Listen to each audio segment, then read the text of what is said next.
जैसे कि आप सभी जानते हैं, सच की हमेशा जीत होती है और हमारी एक छोटी सी प्रयास आप तक बड़ी खबर पहुंचाती है। तो स्वागत करते हैं आप सभी का STS न्यूज़ चैनल पर। आगे बढ़ने से पहले आप इस वीडियो को लाइक और चैनल को सब्सक्राइब जरूर कर ले और साथ में बेल आइकन भी प्रेस कर ले। चलिए बढ़ते हैं खबरों की ओर। और आप किस राज शहर से न्यूज को देख रहे हैं, कमेंट में जरूर लिखिए। सोमवार को कोर्ट द्वारा नियुक्त एडवोकेट कमीशन ने ज्ञानवापी मस्जिद के सर्वे का काम पूरा कर लिया, लेकिन इस बीच हिंदू पक्ष ने दावा किया है कि मस्जिद परिसर में वजू करने के लिए बने तालाब में शिवलिंग है। वहीं मुस्लिम पक्ष का दावा है कि हिंदू पक्ष फव्वारे को शिवलिंग बता रहा है। दरअसल सर्वे का काम पूरा होते ही हिंदू पक्ष के लोग हर हर महादेव का उद्घोष करते हुए ज्ञानवापी मस्जिद से बाहर निकले और दावा करने लगे कि मस्जिद में जहां मुसलमान नमाज पहले वजू करते हैं उस वक्त तालाब में शिवलिंग मिला है। हिंदू पक्ष के वकील सुभाष नंदन चतुर्वेदी ने कहा कि हमें कल भी आपत्ति जताई थी और आज जब पानी निकाला गया तो वहाँ शिवलिंग नजर आई। वहीं हिंदू पक्षकार सोहन लाल आर्य ने कहा बाबा मिल गए, लेकिन आपको बता दें कि मुस्लिम पक्ष ने कहा है कि यहाँ पर तो फव्वारा है, कोई शिवलिंग नहीं, सिर्फ और सिर्फ देश को गुमराह किया जा रहा है।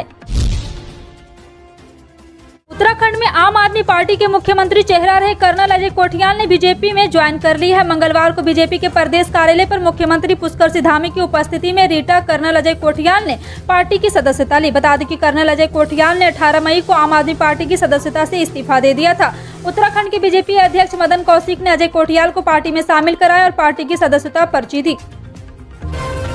पंजाब की भगवंत मान सरकार ने अपने ही मंत्री पर लिए गए एक्शन के बाद दिल्ली के मुख्यमंत्री अरविंद केजरीवाल का बयान सामने आया है। सीएम केजरीवाल ने भगवंत मान के इस कदम की तारीफ करते हुए कहा है कि भगवंत मान पर हमें गर्व है। उन्होंने आगे कहा है कि हम आम आदमी पार्टी ने साबित कर दिया है कि चाहे गर्दन कट जाए पर देश से गद्दारी नहीं करेंगे। सीएम केजरीवाल ने आगे कहा है कि किसी को भी इस भ्रष्टाचार का पता नहीं था, न ही विपक्ष को पता था और न ही मीडिया को। भगवंत मान चाहते तो मंत्री से सेटिंग करके अपने लिए हिस्सा मांग सकते थे। अब तक तो ऐसा ही होता था। चाहते तो अब मामले को दबा सकते, लेकिन उन्होंने ऐसा नहीं किया। उन्होंने खुद अपने मंत्री के खिलाफ एक्शन लिया। भगवंत मान, पूरे पंजाब और पूरे देश को आपके ऊपर गर्व है।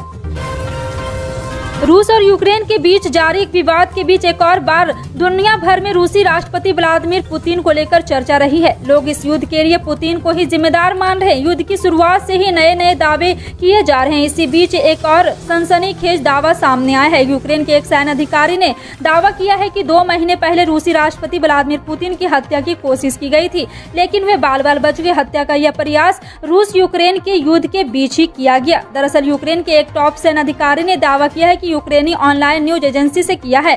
यूक्रेन की डिफेंस इंटेलिजेंस के प्रमुख मेजर जनरल कायरेलो बुडानो ने बताया कि यह असफल प्रयास कॉफेकस नाम जगह पर किया गया है। उत्तर प्रदेश विधानसभा में मंगलवार को सीएम योगी और विपक्ष के नेता अखिलेश यादव के बीच कानूनी व्यवस्था को लेकर जमकर वार पलटवार हुआ। समाजवादी पार्टी के अध्यक्ष अखिलेश यादव की ओर से उठाए गए सवालों का जवाब देते हुए मुख्यमंत्री योगी आदित्यनाथ ने मुलायम सिंह यादव के बयान का भी जिक्र किया। योगी ने कहा है कि बीजेपी सरकार यह नहीं कहती कि लड़कों से गलती हो जाती है। रेप आरोपियों को फांसी की सजा या विरोध करते हुए अखिलेश यादव के पिता और सपा संस्थापक मुलायम सिंह यादव ने एक रैली में कहा था, लड़के लड़के हैं, गलती हो जाती है।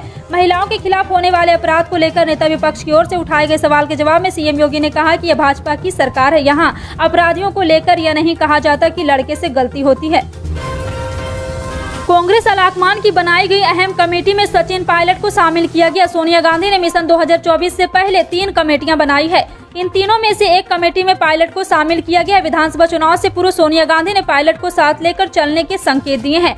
पायलट गुट से जुड़े नेताओं का कहना है कि चिंतन शिविर के बाद कांग्रेस अलाकमान ने पायलट पर फिर भरोसा जताया है। पायलट गुट को नेताओं का दावा है कि राजस्थान विधानसभा चुनाव 2023 से पहले पायलट को राजस्थान में बड़ी जिम्मेदारी मिलेगी। पायलट को central planning group for coordination for Bharat जोड़ो यात्रा कमेटी में शामिल किया गया है। Backward and minority communities employees federation यानी कि बॉम्सेफ ने 25 मई को भारत बंद का आह्वान किया है। बुधवार को होने वाले इस आंदोलन को जातीय जनगणना की मांग के लिए बुलाया गया है। इसे लेकर बिहार समेत कई राज्यों से पहले ही मांग उठती रही, लेकिन अब तक केंद्र सरकार ने इस पर कोई फैसला नहीं लिया है। ओबीसी जातियों की गणना न कराने के खिलाफ यह आंदोलन बुलाया गया। हालांकि इसका असर कितना होगा इसे लेकर संदेह है। इसी वजह से यह है कि बॉम्सेफ या देश भर में कोई बड़ा आधार नहीं। इसके अलावा किसी बड़े राजनीतिक दल ने अब तक इसके समर्थन का ऐलान भी नहीं किया है। बॉम्सेफ के अध्यक्ष वामन मेश्राम ने कहा कि हमारे भारत बंद आंदोलन को राष्ट्रीय परिवर्तन मोर्चा, भारत मुक्ति मोर्चा, बहुजन मुक्ति मोर्चा और कई अन्य संगठनों के समर्थन दिया है। ज्ञानवापी मामले पर सबसे पहले केस की वैधता को मामले पर सुनवाई होगी। वैधता की मांग मुस्लिम पक्ष ने की थी। वाराणसी की जिला जज की अदालत में मंगलवार को लगातार दूसरे दिन सुनवाई हुई है।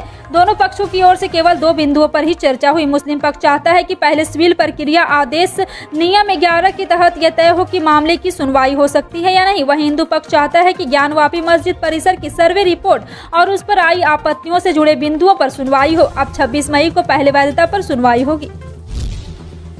पश्चिम बंगाल में जलपाईगुड़ी बीजेपी का गढ़ है तथा पार्टी ने पिछले विधानसभा चुनाव में जिले में 7 से 4 सीटें जीती थी। हाल ही में बीजेपी सांसद ने भी बीजेपी ने तृणमूल कांग्रेस ज्वाइन कर ली थी। पूरी जानकारी आपको विस्तार से देंगे, वीडियो को अंत तक जरूर देखिए। बता दें कि भारतीय जनता पार्टी के सांसद अर्जुन सिंह के तृणमूल कांग्रेस में शामिल होने के कुछ दिन बाद पश्चिम बंगाल के जलपाईगुड़ी में भाजपा के कम से कम 20 नेताओं ने जिला नेतृत्व पर स्थानीय पैनल में शामिल करने के एवज में पैसे लेने का आरोप लगाते हुए अपने पदों से इस्तीफा दे दिया। पार्टी के एक पदाधिकारी ने बुधवार को यह जानकारी दी। जलपाईगुड़ी के भाजपा महासचिव अमल राय समेत पार्टी के असंतुष्ट नेताओं ने दावा किया कि जिन लोगों ने पार्टी के लिए काम किया और राज्य में चुनाव बाद हिंसा के चलते अपने घरों से भाग गए, उन्हें नवगठित मयूनगरी दक्षिण मंडल समिति में जगह नहीं मिली। राय ने आरोप लगाया है कि स्थानीय पैनल में हाल में जिन लोगों को शामिल किया गया उनके एवज में पैसे लिए गए। उन्होंने दावा बागी नेताओं ने जिला प्रमुख को अपने त्याग पत्र सौंप दिया है। अब जब संवाद में संपर्क किया गया तब भाजपा के जलपाईगुड़ी जिला अध्यक्ष बापी गोस्वामी ने आरोपों पर कोई टिप्पणी करने से इनकार कर दिया। यह घटना ऐसे समय में हुई जब कुछ सप्ताह पहले ही अपने पश्चिम बंगाल यात्रा के दौरान केंद्रीय गृह मंत्री एवं वरिष्ठ भाजपा नेता अमित शाह ने प्रदेश इकाई के सत्तारूढ़ दल तृणमूल कांग्रेस को कड़ा मुकाबला देने के लिए पार्टी संगठन को मजबूत करने की सलाह दी। और आपको बता दें कि प्रदेश भाजपा प्रवक्ता समीक भट्टाचार्य ने पैसे के एवज में स्थानीय समिति में नए सदस्यों को शामिल करने के आरोप से इनकार किया। आय से अधिक संपत्ति के मामले में हरियाणा के पूर्व मुख्यमंत्री ओम प्रकाश चौटाला को आज दिल्ली की राउस एवेन्यू अदालत सजा सुना सकती है। सीबीआई ने यह मामला साल 2006 में दर्ज किया था और आरोप लगाए थे कि ओम प्रकाश चौटाला ने आय से 189 गुना ज्यादा पैसा खर्च किया है। आपको बता दें कि सीबीआई ने दर्ज किया और आरोप लगाया था कि ओम प्रकाश चौटाला ने आय से 189 गुना ज्यादा पैसा कमाया था। सीबीआई ने इसी आधार पर आय से अधिक संपत्ति के मामले में ओम प्रकाश चौटाला को आरोपी बनाया। यह मामला 1995 से साल 2020 का है। ऑयल मार्केटिंग कंपनियों ने आज पेट्रोल और डीजल के रेट में कोई बदलाव नहीं किया है। बीते शनिवार को मोदी सरकार ने पेट्रोल और डीजल पर एक्साइज ड्यूटी कम की थी। इसके बाद पेट्रोल के दाम में 9 रुपये और डीजल के दाम में 7 रुपये की कमी आई थी। कंपनियों के मुताबिक दिल्ली में इंडियन ऑयल के पंप पर पेट्रोल की कीमत 96.72 रुपये और डीजल की कीमत 89.62 रुपये प्रति लीटर हो गई। दिल्ली में पेट्रोल के दाम 96.72 रुपये प्रति लीटर और डीजल के दाम 89.62 रुपये प्रति लीटर बिक रहा है। भाजपा के नेतृत्व वाले राष्ट्रीय जनतांत्रिक गठबंधन ने 26 मई को सत्ता में 8 साल पूरे कर लिए हैं। प्रधानमंत्री नरेंद्र मोदी का कहना है कि उनका अब तक कार्यकाल देश के संतुलित विकास, सामाजिक न्याय और सामाजिक सुरक्षा के लिए समर्पित रहा। पिछले हफ्ते भाजपा के राष्ट्रीय पदाधिकारी को संबोधित करते हुए मोदी ने कहा, इस महीने एनडीए सरकार 8 साल पूरे करेगी। ये 8 साल संकल्प और उपलब्धियों के रहे हैं। ये 8 साल गरीबों की सेवा, सुशासन और कल्याण के लिए प्रतिबद्ध था। पिछले 8 वर्षों में नरेंद्र मोदी सरकार ने वित्तीय, स्वास्थ्य देखभाल और सामाजिक सुरक्षा के मामले में समाज के विभिन्न वर्गों को सीधे लाभ पहुंचाने के लिए कई योजनाएं सफलतापूर्वक प्रदान की। राजधानी दिल्ली समेत उत्तर भारत में पिछले कुछ दिनों में हुई बारिश की वजह से मौसम के मिजाज में बदलाव आया है। यूपी, दिल्ली, बिहार समेत कई राज्यों में हुई बारिश में तापमान में कमी आई, लेकिन अब मौसम विभाग का अनुमान है कि बारिश से मिली राहत खत्म होने वाली है। दिल्ली, यूपी, बिहार के ज्यादातर जिलों में बादल छाए तो रहेंगे, लेकिन ज्यादा बारिश का अनुमान नहीं है। आने वाले दिनों में तापमान में बढ़ोतरी भी हो सकती है। वही मौसम विभाग के मुताबिक अगले 3 दिनों के दौरान बिहार, झारखंड, उड़ीसा और बंगाल में तेज हवाएं चलने की संभावना जताई जा रही है।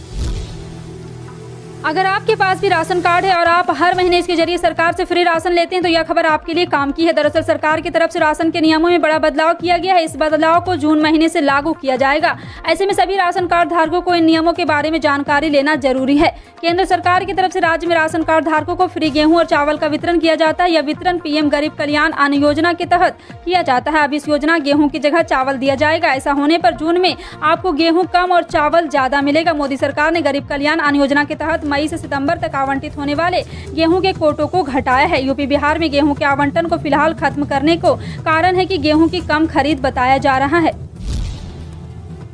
उत्तर प्रदेश में योगी 2.0 का आज पहला बजट पेश हो रहा है। बताया जा रहा है कि ये यूपी के इतिहास का सबसे बड़ा बजट होगा। योगी सरकार में वित्त मंत्री के रूप में सुरेश खन्ना लगातार 6ठा बजट पेश करेंगे। यह बजट 6.10 लाख करोड़ रुपए का होगा। पिछला बजट 5,50,270.78 रुपए करोड़ का था।